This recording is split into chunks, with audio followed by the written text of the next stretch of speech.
What's up, guys? I'm LQ. This is the LQ Review. Thank you so much for joining me here at my YouTube channel. This is where I talk about all the geeky, nerdy stuff that I love to talk about. Movies, video games, comic books, and TV shows. And right now I'd like to give you guys a ranking. So recently Disney Plus dropped both the Ewok movies. They dropped the Ewok animated show.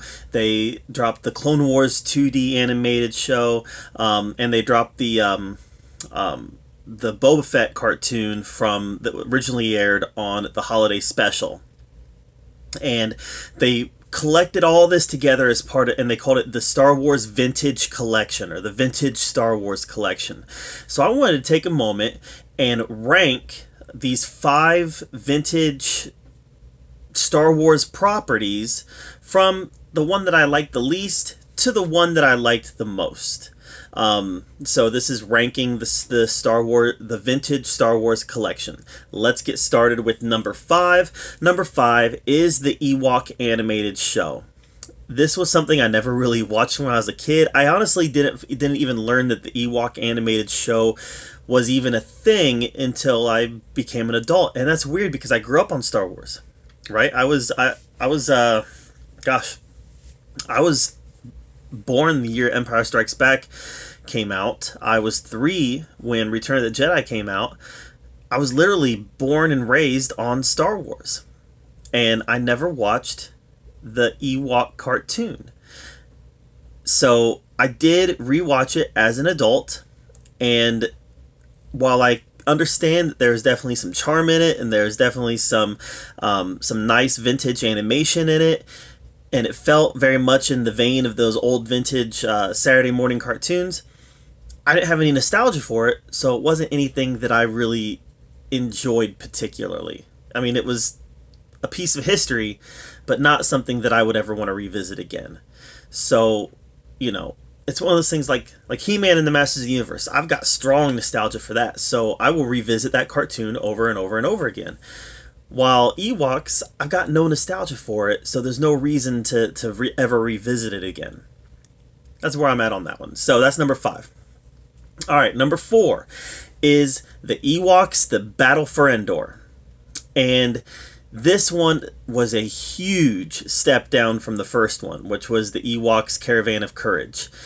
And the Battle for Endor just did a lot of stuff wrong. First of all, it made the Ewoks speak English, which was just, it felt wrong having the Ewoks speak English. After having them, speak their little Ewok language in Return of the Jedi, seeing them do the same thing in Caravan of Courage, to all of a sudden have them speaking English to the kids, to the kids who starred in this, it just felt out of place, and it felt wrong. Another thing that this did was this committed, I'm not going to go into specifics here, but this committed the act that this Hicks and Newted some characters in the Ewok universe. Hicks and Newted. What do I mean by that? Well, that means that some of the main characters that survived the first movie that we loved, that we spent a lot of time with and we were rooting for, and they survived and we were glad when they survived, immediately at the beginning of the next movie they die. They Hicks and Newted them. And I hate it when storytellers decide to do that. Like, well, we don't need these characters, so let's just kill them. No, these are characters we rooted for. So unless it really serves the narrative purpose, find something else to do with them, because we were invested in them. So yeah, the Battle of Endor made a lot of mistakes, and that was definitely a big one. So that's number 4. All right, number 3. Number 3 is the Story of the Faithful Wookiee. Now this is a short, I think it's about 15 minutes long, something like that, cartoon that was a part of the holiday special. So this came out in, I think, 1978. Correct me if I'm wrong. It might have been 77. I don't think it was. I think it was 78. But this was released back when Star Wars was in its infancy. All right, the holiday special, people don't think about this. The holiday special predated almost every Star Wars that we know other than A New Hope. I think it predated Empire Strikes Back, right? Because it came out in the 70s. Empire Strikes Back came out in 80. So this predates even Empire Strikes Back. When they were filming the holiday special, people didn't know that Vader was even Luke's father. That's how much this predates Star Wars. The animation is rough. The storytelling is rough. Everything about it just feels like the animators and the storytellers, they were trying to figure out what Star Wars was, and they were trying to get their feet underneath them. There was definitely some interesting ideas here, and it is the cartoon that gave us Boba Fett, which, because of that, there is historical importance to this cartoon. But it wasn't very good.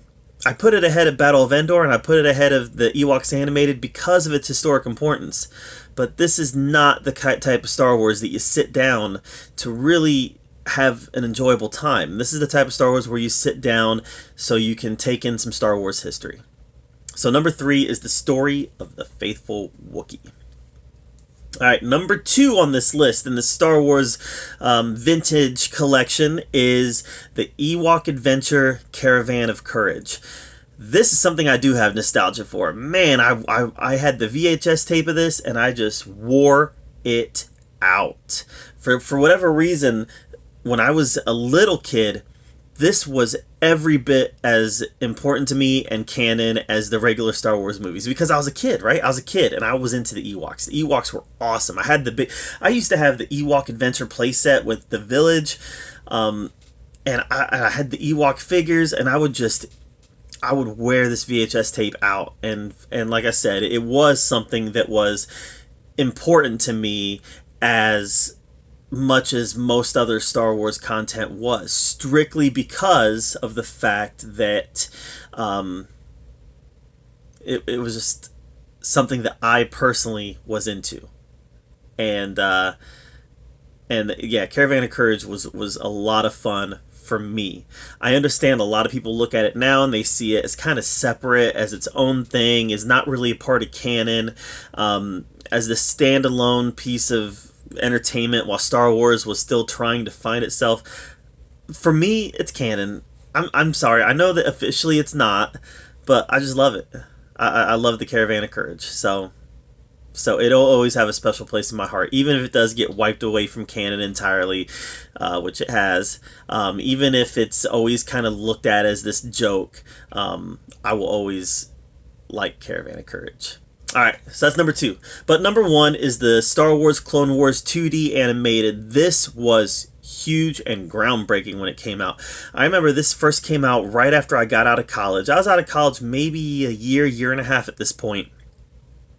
And it kind of was like this new thing. Like, what? You're telling me Star Wars is going to be on TV? Like, they're going to make a Star Wars series? Are you kidding me? Like, it was this new idea that Star Wars isn't just this big screen live action thing, that now Star Wars was going to be made for the small screen and in animated form. So I remember watching this and just being blown away by like wow, you know, this opens up all sorts of possibilities for future Star Wars storytelling, and I adored it. It introduced General Grievous in a way that made him awesome. It made him bigger than the crappy character that he was in Revenge of the Sith. It introduced the idea of Mace Windu and some of the other Jedi being these amazing warriors. Kind of first introduced the idea, well, it reinforced the idea that Yoda was this great warrior. Guys, this 2D Clone Wars animated show, it was a micro series, it opened the door for the Clone Wars, for Rebels, for Bad Batch, for everything else. And the only reason it did that was because it was so good and the fans responded so well to it. And I was one of those that responded well because I first saw it in its first run and I adored it. Alright, so the Star Wars Vintage Collection on Disney+. Number 5, the Ewoks Animated Show. Number 4, Ewoks The Battle of Endor. Number 3, The Story of the Faithful Wookiee. Number 2, the Ewok Adventure Caravan of Courage. And number 1, the Clone Wars Animated 2D Show. How would you rank these vintage Star Wars products that are on Disney Plus now under the Star Wars Vintage Collection. Let me know in the comments down below. I'd love to hear your take on it. I'd love to have a conversation about it. While you're down there, make sure that you subscribe to my channel. I put out a lot of content and I want to make sure that you're up to date with everything that I'm doing. And as always, thank you so much for joining me right here at the LQ Review, where we get to talk about all the geeky, nerdy stuff that we love to talk about. Until next time, we'll see you guys later.